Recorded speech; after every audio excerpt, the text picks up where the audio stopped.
At 2 a.m., Russian Tu-22M3 bombers launched a long-range strike using Kh-32 cruise missiles.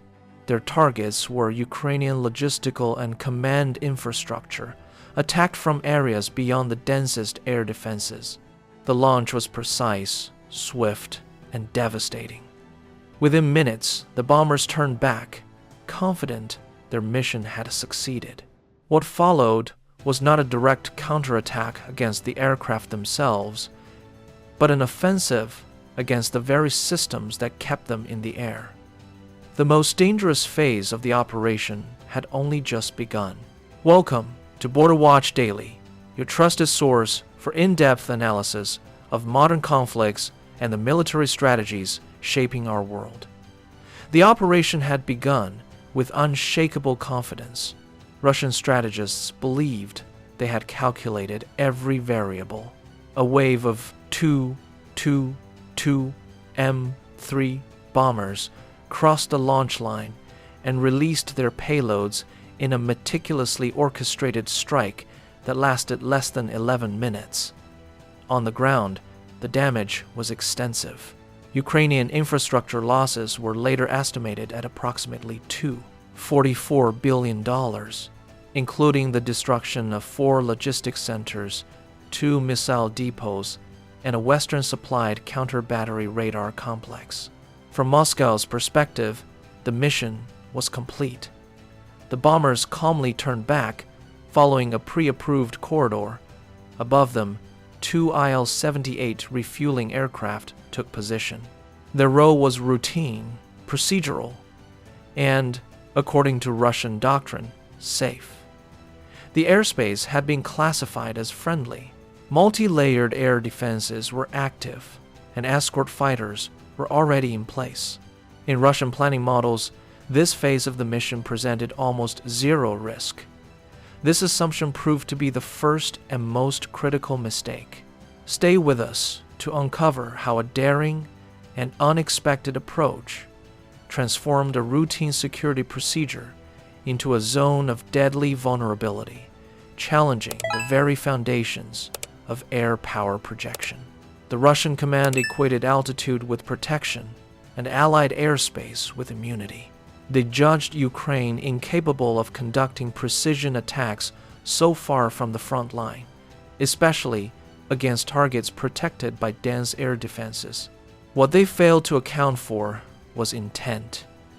Ukraine didn't need to directly challenge Russian air superiority. It only needed to wait, because the moment the bombers required fuel, the entire formation would be forced to slow down, descend, and stabilize. And in modern warfare, predictability is not security. It is exposure. At 1:42 a.m., Kyiv issued no public response. There was no emergency address, no visible troop movements, and no immediate counterattack. To Russian intelligence, the lack of reaction suggested shock or hesitation. In reality, it signaled the opposite. Authorization had already been granted hours earlier. The Ukrainian command had activated a standing directive that transferred full tactical discretion to commanders in the field. No fixed execution time had been assigned, nor was any synchronized launch window required. The operation would proceed only when predefined operational conditions were met. For over 72 hours, Ukrainian drone units, missile batteries, and electronic warfare teams remained inactive. There were no radar emissions, no command chatter, and no detectable repositioning. Crews operated under strict emissions control, deliberately maintaining the appearance of operational paralysis. The objective was not immediate retaliation. It was timing. Ukrainian planners awaited one inevitable phase of the Russian mission. Once the bombers completed their strike, fuel consumption would force them to descend and stabilize for in-flight refueling. Speed would drop, altitude would decrease, and flight paths would become fixed. At that moment, maneuvering options would collapse. Russian commanders believed surveillance had ceased once the strike concluded, but passive sensors, operating without active emissions, continued to track every change in formation and altitude. The battlefield had not gone silent. It had simply stopped speaking. The engagement would begin when the Russian aircraft relinquished their freedom of movement. At 2:06 a.m., the first contacts appeared. A small group of low-cost drone decoys traversed the engagement zone, flying profiles designed to exaggerate their radar signatures. Their speed, altitude, and spacing were calculated to mimic higher-value targets. The intention was not penetration, it was provocation. The S-400 battery reacted as anticipated. Automated threat prioritization classified the contacts as high risk and initiated interception without awaiting human confirmation. Within 35 seconds, Russian crews launched 24 to 48 48N 6DM interceptors in rapid succession. The exchange was decisive but inefficient. The decoys were destroyed, but their cost was not. The interceptor expenditure alone was later estimated at approximately $92 million. As the decoys were engaged, a nearby Panzer S-1 unit opened fire with its cannons, tracking the same targets. Within 18 seconds, it expended almost its entire ready-to-fire ammunition load. The system entered an automatic reloading cycle, temporarily withdrawing from combat.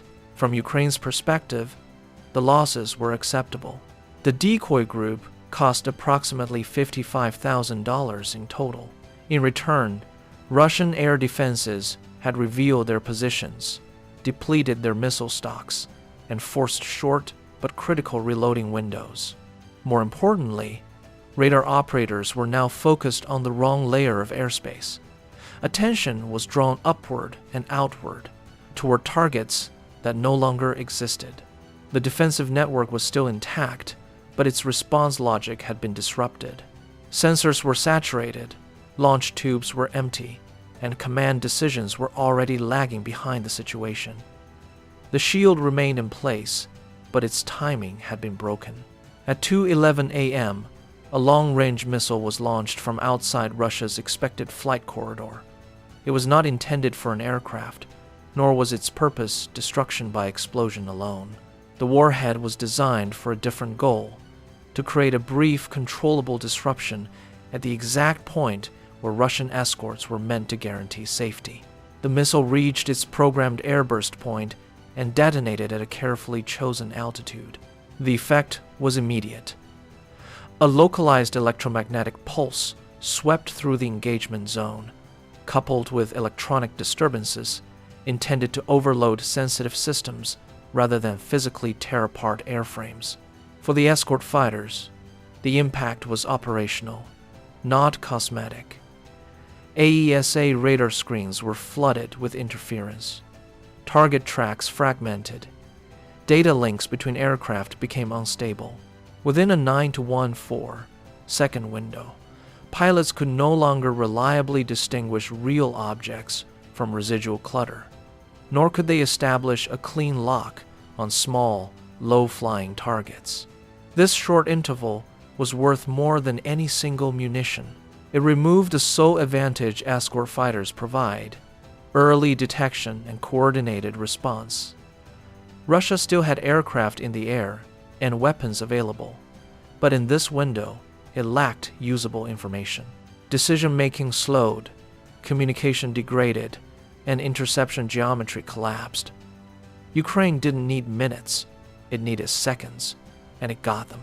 As the fighters struggled to regain a clear picture, new contacts emerged from beneath the canopy and entered the fight from the worst possible angle. At 2:13 a.m., as Russian escort fighters were still recovering from sensor disruption, the engagement shifted to a lower, more dangerous layer of airspace.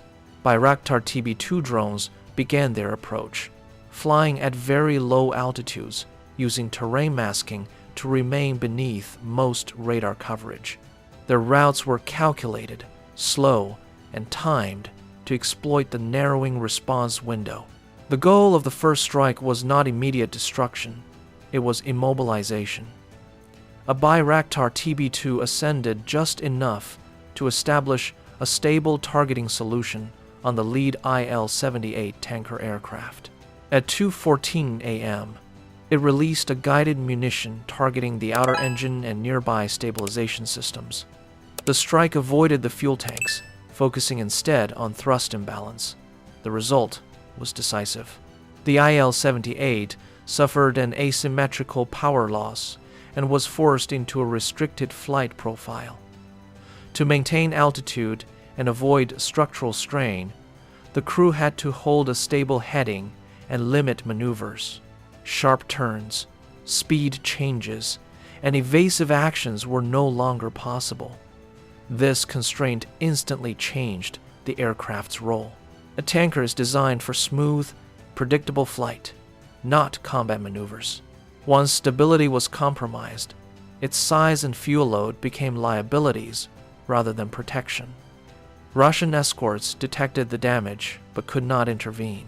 Sensor clarity had not fully returned, and altitude separation delayed interception.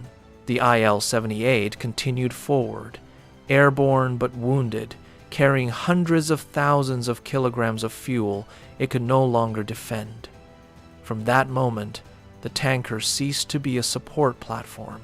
It became a fixed target, moving through controlled airspace. At 2:15 a.m., the engagement entered its most volatile phase. With the lead IL-78 constrained to a stable, predictable flight path, a second Bayraktar TB2 moved into position from a separate axis. Its approach vector was chosen to avoid the damaged engine's side and exploit the tanker's limited maneuverability. This strike did not aim for airframe control. It targeted the refueling system itself. The Bayraktar TB2 released a precision-guided munition against the connection point of the refueling hose and drogue. The impact cleanly severed the refueling line. Fuel was no longer contained, it was expelled.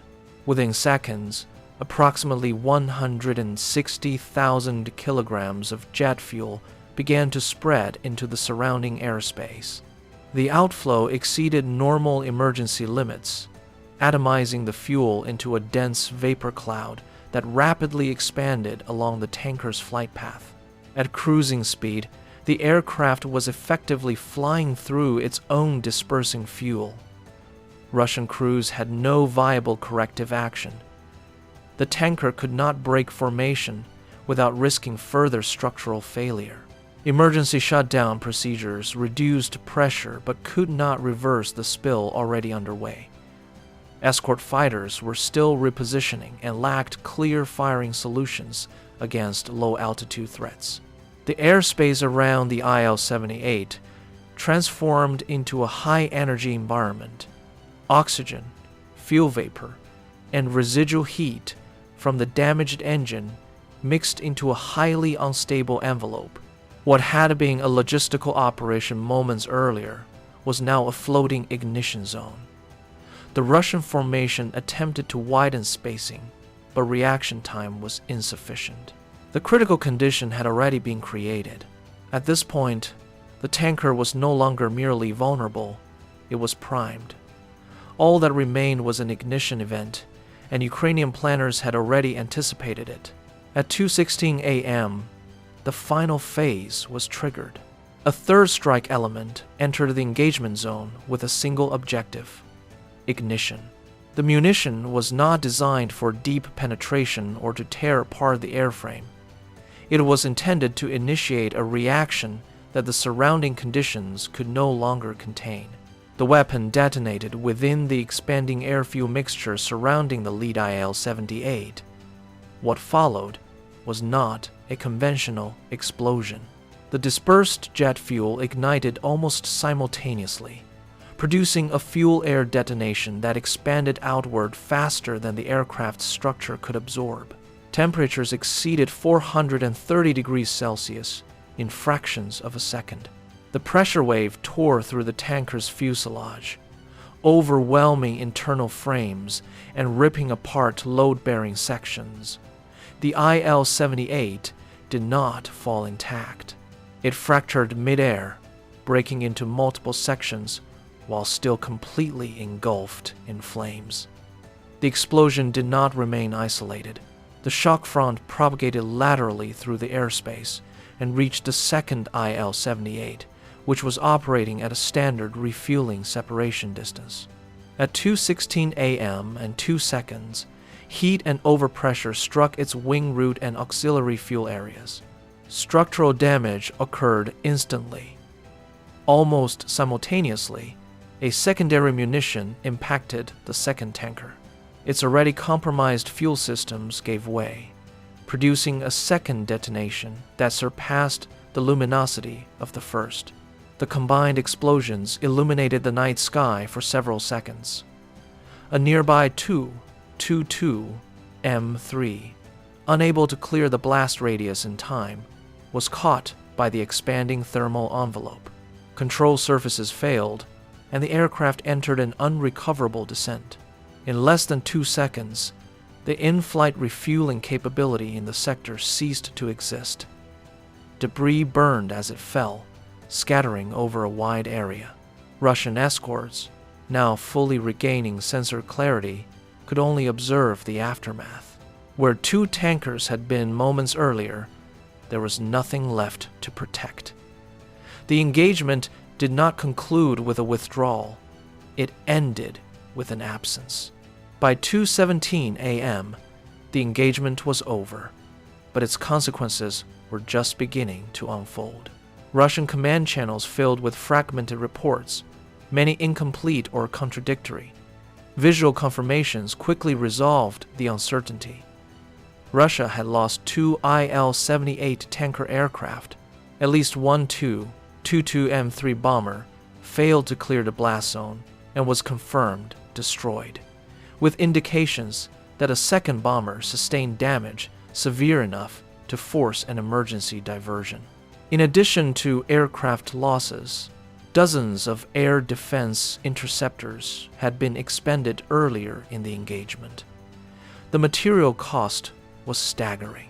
Conservative post-action estimates placed total Russian losses at approximately $730 million, combining aircraft, missiles, and support systems. None of these assets could be quickly replaced. Each represented years of production time and specialized crews. Ukraine's expenditures told a different story. The operation consumed 1 unmanned aerial vehicle, 1 long-range missile, and several low-cost decoys. The total cost of all Ukrainian assets used was estimated at approximately $11 million. The exchange ratio was stark, nearly 66-1. However, the true damage extended beyond financial ledgers. Russia now had fewer than 10 fully operational tanker aircraft capable of sustainably supporting combat. This reduction immediately diminished the effective strike radius of Russian long-range aviation by more than 45%. Bombers could still take off, but they could no longer reliably reach deep targets or return without unacceptable risk. Mission planning timelines lengthened overnight. Strike options collapsed. By 2:19 a.m., remaining Russian refueling assets were ordered to reposition hundreds of kilometers east, far from the theater of operations. The decision was defensive, but the implication was strategic. The loss was not temporary. It reshaped what Russian air power could truly accomplish for months to come. By 4:30 a.m., the repercussions extended far beyond the immediate battlefield. Russian long-range aviation commands issued immediate restrictions on air operations. The remaining IL-78 aircraft were ordered to relocate hundreds of kilometers east, out of range of follow-up strikes. Refueling schedules were suspended. Bombing missions planned for the next 72 hours were canceled or rewritten. The operational impact was severe, with in-flight refueling capability reduced to fewer than 10 viable aircraft nationwide. Russia's ability to sustain deep strike operations collapsed. Analysts estimated that long-range bomber sortie generation dropped by over 50% in a single day. Every delayed mission translated into unused munitions, grounded crews, and idle airframes worth billions. Ukraine did not pause. In the ensuing hours, additional strikes targeted logistical and energy infrastructure. Railway electrical nodes were disrupted. Fuel processing facilities were taken offline. Combined secondary damage across Russian territory was later valued at over $3 billion in lost production and repairs within 48 hours. The international reaction was immediate. By 10 a.m., Allied defense officials publicly acknowledged a shift in the air power balance. Within days, a new aid package totaling $5 billion was announced, accelerating delivery timelines for long-range missiles and precision loitering munitions. The funding was not symbolic. It was structured to exploit precisely the type of vulnerability that had just been exposed. Moscow responded defensively. Emergency supply requisitions were issued. Aircraft were dispersed. Additional air defense units were withdrawn to protect strategic aviation assets, thinning coverage elsewhere. These measures cost Russia flexibility and time. The engagement became a case study almost overnight. Military observers noted that Ukraine had not conquered territory or destroyed bases. Instead, it had removed a critical function. A single operation costing $11 million had neutralized capabilities valued at over $2 billion, including long-term effects. This was no longer just a strike. It demonstrated how modern warfare punishes systems, not symbols. By severing the link that enabled power projection, Ukraine forced Russia into a defensive posture without crossing a border. The shock did not fade, it propagated. This operation marked a clear turning point. It showed that modern warfare no longer defaults to rewarding size, prestige, or expensive platforms. It rewards timing, discipline, and the ability to identify a single point of dependency and remove it. Russia did not lose because it lacked aircraft or missiles. It lost because a neglected moment forced its most valuable assets into a predictable position. The implications extend far beyond one night in the sky. Similar vulnerabilities exist in all modern militaries. The question is no longer if they can be exploited, but when. If you were the commander facing this reality, where would you strike next? Would you target logistics, air power, or command networks? Share your assessment in the comments below. Subscribe for more in-depth analyses like this, and stay ready for the next chapter.